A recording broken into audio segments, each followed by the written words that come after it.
Ladies, let me ask you something. Have you ever wished that you could get an avoidant man to open up to you? What if there was one key way to get him to realize how much you love him and to love you in return? Plenty of women come to me for coaching on exactly this problem. And when they come in and they ask me to help them keep an avoidant man, even to get him to commit to marriage, there is one thing that I tell them that gets fast results and happy wedding photos. I'm going to share that with you today. I'm Adam Lane Smith, the attachment specialist, and recently I have become more and more known for my work translating avoidant men and making avoidant men make sense, not only to other people, but also to themselves. Because avoidant men are looking for one specific thing from you, and it's not fun, and it's not really sex, and it's not even for you to be hot. Their need runs a lot deeper than that. And I'm going to tell you exactly today how to get them to open up and finally return your love. Now, the key to understanding exactly what avoidant men are secretly craving, what they need from you more than anything else in the world, first you have to understand what they lack. Avoidant attachment style forms in a childhood where people are arbitrary, inconsistent, untrustworthy. A lot of smart men grow up with parents who just dictate to them, who are more authoritarian, who tell them how to feel, who say, just be quiet and do what I tell you to do. Or people who hurt each other, parents who really hurt each other in nasty divorces, and he learns never to trust anybody. Men who grow up without anybody giving them the warmth and affection that most of us might expect. Or men who grow up with people who make all their problems that boy's problem. Moms who overwhelm him with arbitrary needs, for example, and he learns that emotional closeness is not going to be for him. That nobody will really give him that. In fact, that nobody is going to be fair with him. Nobody is going to solve problems with him. Nobody's going to support him during difficult times. It's going to be him against the world. And in fact, in many cases, it's going to be him against everybody around him as they try to overwhelm him like a crab bucket mentality, and he has to clear them back and make space. Why do we call it avoidant attachment style? It's because they're avoiding the risks that come from deep relationships. The risks in relationships are just too high. This is a survival adaptation to a world with no trust or support. It could also be called lone wolf syndrome, okay? Constant risk assessment, constant overthinking, protective mentality. I will do what is best for me, not hurt other people, right? This is what we call ethically avoidant men. Ethical avoidant. It's very different from the manipulative type of avoidant over here. Most of these men are very ethical and considerate, and they're trying to be fair in a world that is unfair to them, okay? It is always them against the world, and especially in their closest relationships, where the risk of harm and the risk of betrayal is the highest, where they can't afford the knife wound in the side that's going to come, and they know, at the worst possible time. So they need from you what nobody else has ever given them: the ability to relax into a trusted companionship, into somebody who makes their world safer. And that's not the word they would use. They would say somebody who helps them reduce risk everywhere. That's what they would say. Now, imagine this for a moment, okay? If you're not avoidant yourself, stop and imagine for a moment that you live in a world where you can never relax. You can never let go. You have to constantly be vigilant, scanning, always looking for risk, every moment. The only times you can really relax is when you are truly alone in a room and nobody is there, so you don't have to scan them for threat. Imagine never being able to trust anybody, because everybody lets you down. And they will let you down at the worst possible times. And not necessarily because other people are evil, but because other people get stressed. Other people are hypocrites. Other people have weaknesses. Other people are undisciplined. Other people are just not fair. Other people are not worthy of trust. They don't have to be evil, but they're simply less. You live in a world where you're the only one trying to be fair with anybody, and nobody's going to be fair with you. Now, a lot of people are going to talk a big game and try to make you open up your gates and try to work with you and then take from you. And you can't trust anybody. You can't trust your needs. You can't trust your desires. You can't even give in to the desire to relax. You have to fight the desire to relax all the time. You have high cortisol and stress all the time. And the only thing that helps you come down is dopamine. Things that help you feel good in the moment. That's the only escape you have. Imagine that world. Now do you see what he needs from you? Do you see the glowing beacon that would be one person who was worthy of trust? One person that he could relax in their presence. One person with zero risk because they made him feel so secure and so calm. A lot of guys on the internet, they'll say, be his peace, right? Be his peace. What does that mean? Now you know. This is what it means. It's to be the place where he can come and rest and not run risk assessments anymore. He can turn off that part and just rest and be at peace with you. That's what he's craving. So, one more time. Imagine a world where everybody else is irrational and demanding and not worthy of trust. And you have to choose to live without the love you've always wanted, because love is never going to be reliable. Now imagine if someone did this for you. Imagine if they walked in and from day one, they shared very clear, reasonable expectations right up front.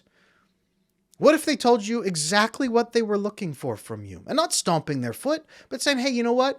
This is what I need to be happy. Can we do this? This is what I need to feel loved. Can we do this? This is why that's important to me. This is how often I need it. Can we do this? In return, what do you need from me? How can we take care of each other?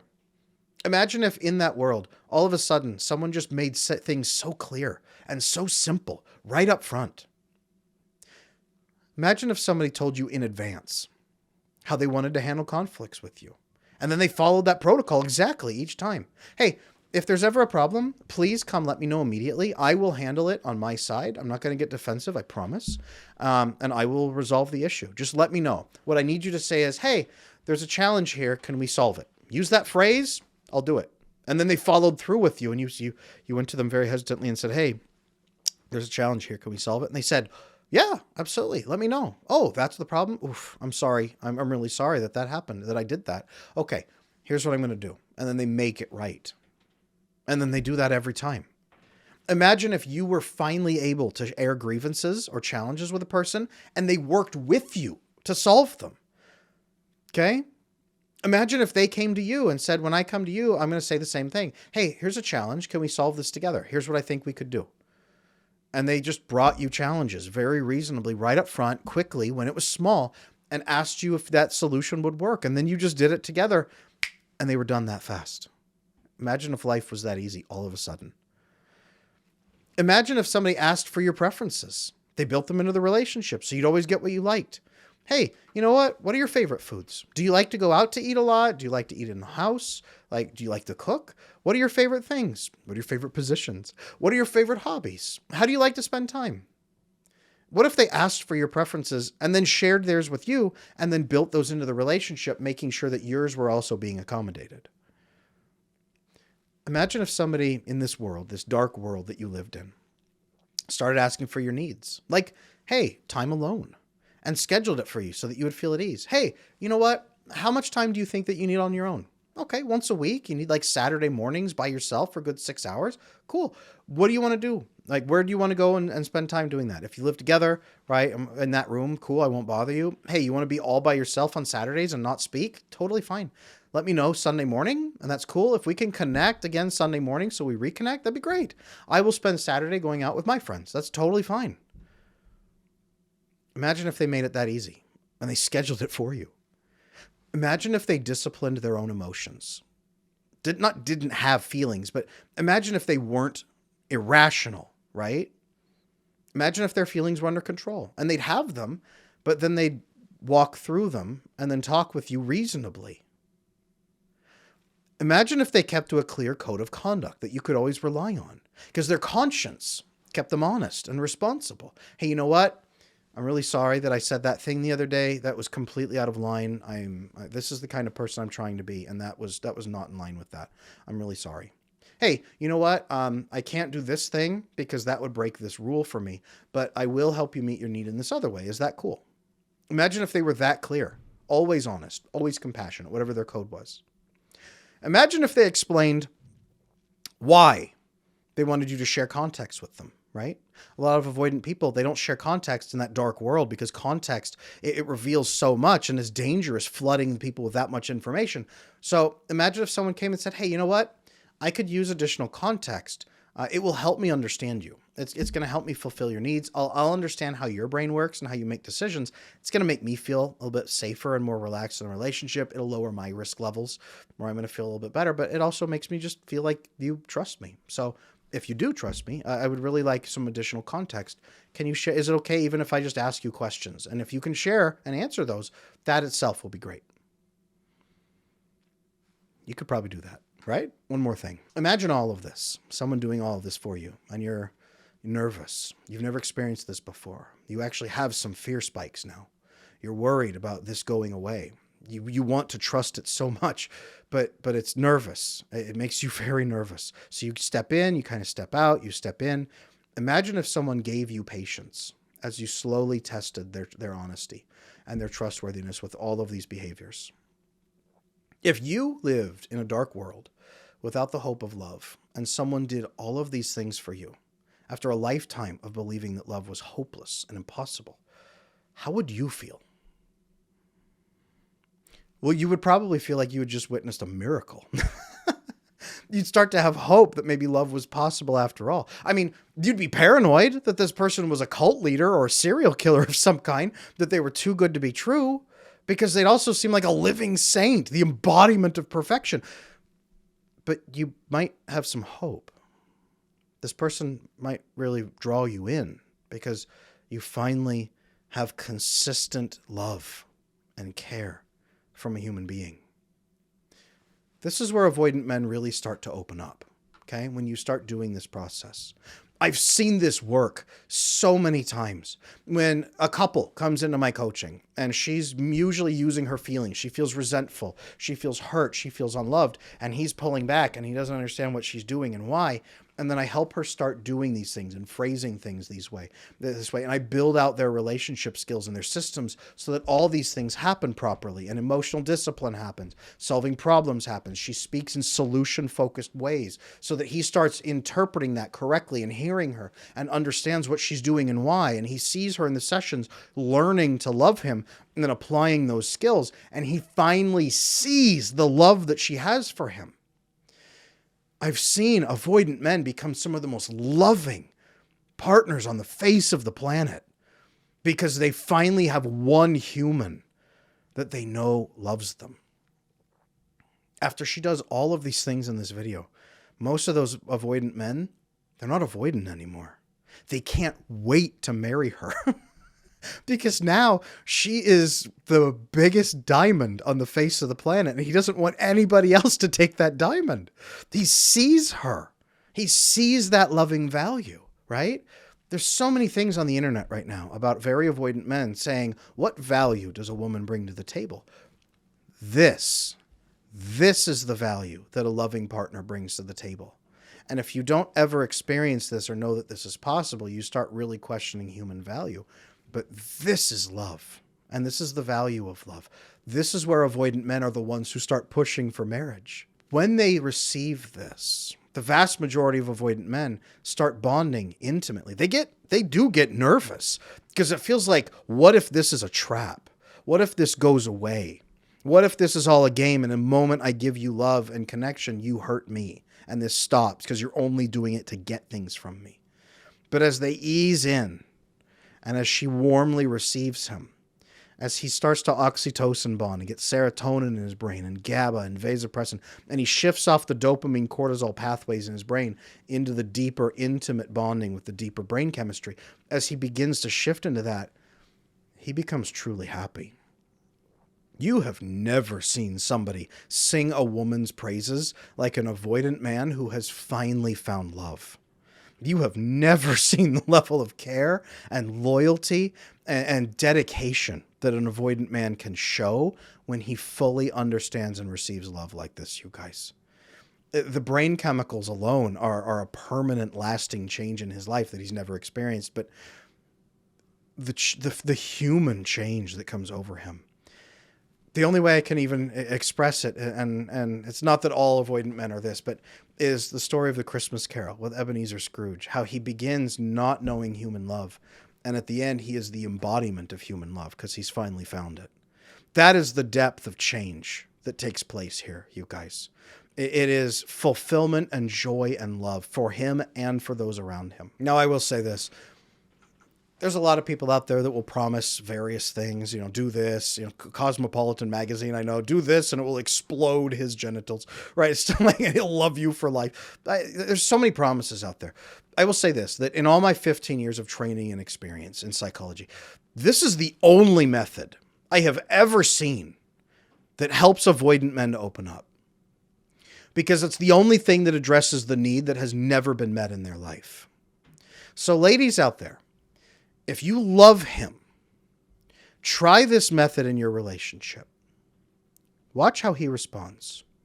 The vast majority of avoidant men that I have ever met in my life are craving this. And it's the one thing that they don't really allow themselves to dwell on because they don't think it's possible. But if you begin doing this, watch how he responds. Now, I honestly hope that during this video, you have learned how avoidant men feel. I hope that you helped to experience what they are like in their life, what they're like, the world looks like. I think of when I take my kids to the zoo and they have the big framed goggles of this is what it's like to look through the eyes of a deer or look through the eyes of a groundhog. And you look in and it splits the camera and you kind of, wow, that's how they see. I hope that this video has helped you look into an avoidant man's goggles and see the world through his eyes for a moment. Okay? And if so, maybe you have also learned how you can help him to feel by being the best and most reliable and reasonable and logical version of yourself. Now, I will warn you, this approach is going to take strict self-control.